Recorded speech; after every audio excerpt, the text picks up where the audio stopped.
Why is it so incredibly important to have your right leg or right foot turned before the release of the discus? You see a lot of professionals do that very well. Here's a few examples.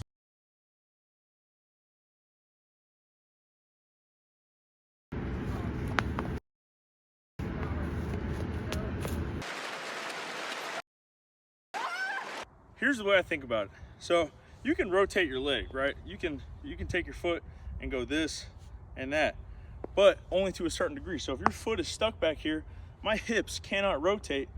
I want my hips pointing down the left sector, okay? If I'm throwing towards you, I want my hips pointing that way.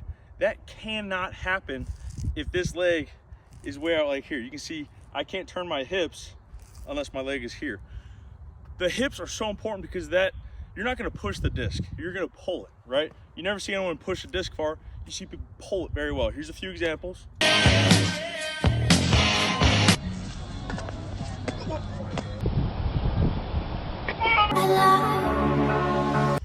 So the way we get that pull is by getting the hips so ahead of everything that the right arm or the discus is dragging behind, and we get right here, and that left arm, that block arm comes in, and you get that whipping sensation. You know, now I personally believe it's not that important whether you're on the ground or not when you throw.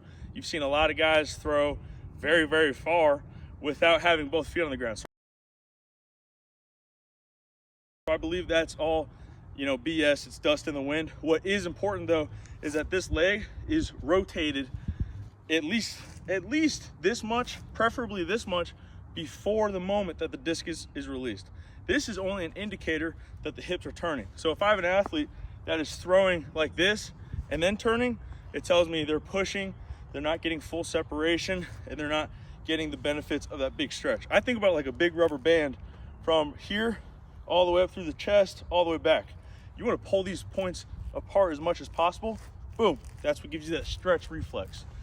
Look up the stretch shortening cycle, there's a lot to it. It's how people jump really high, and I think the same principle applies to throwing, shot put, javelin, hammer, maybe not as much hammer, but everything. So that's just how I think about it, guys.